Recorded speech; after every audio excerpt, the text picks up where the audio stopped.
everyone. So today's topic will be about Python.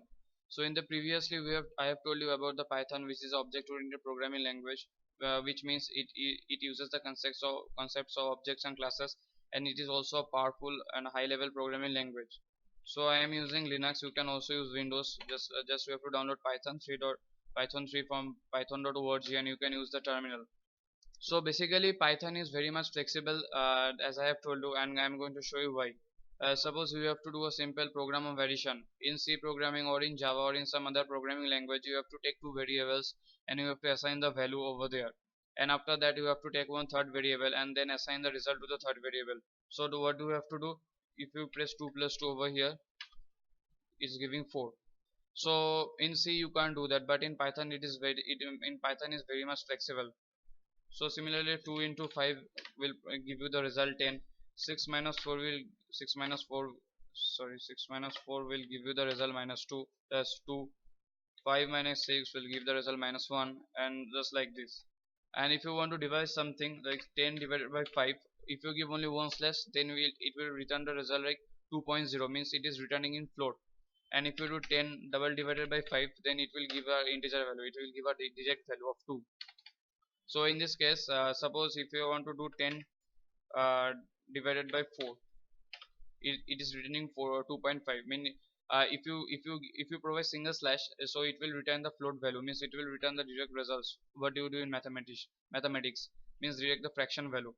And if you do like this 10 double divided by 4, so it will give the result as 2. It will directly return the quotient value. So these are the features. And if you want to do power of something, just like 2 double 5, so it will provide 32. 2 power of 2, 2 power of 4 is giving 16. So these are the function of power in Python. If you want to do square of two numbers or power of something, you can use double star sign, double multiplication sign, which helps you to do the power of something. Is 2 power of 2, it will return 4. 3 power of 3 power of 3 return 3, and 3 to the power 3 is like this. So what is this? Thus Python is Python is famous for its flexibility. Why I am going to show you. Suppose a equals to 10. Simply we are assigning the value of a equals to 10. Then print a. We are just printing the value of a. Yeah, it is printing 10. It is common in all the languages. And then what do you do? If you assign like this, a equals to hello Python. Then print a. It is returning hello Python. So in some other programming language, if you do like this, a equals to 10, and then print the value of a, it will return 10, and then you again assign the value of a with something string value, and then if you print a, it will give you error, because already you have assigned the value of a with some value, and then you can't reassign it. But in Python you can reassign the value with something else. So it provides you the flexible of dynamic variable assigning. This makes Python more flexible in assigning data types. That is different than other programming languages that are statically typed. So Python is dynamically typed, while other programming languages like C, C++, and Java, etc., they are statically typed. So that's why you can reassign the variable with something else value. So this is the flexibility of Python.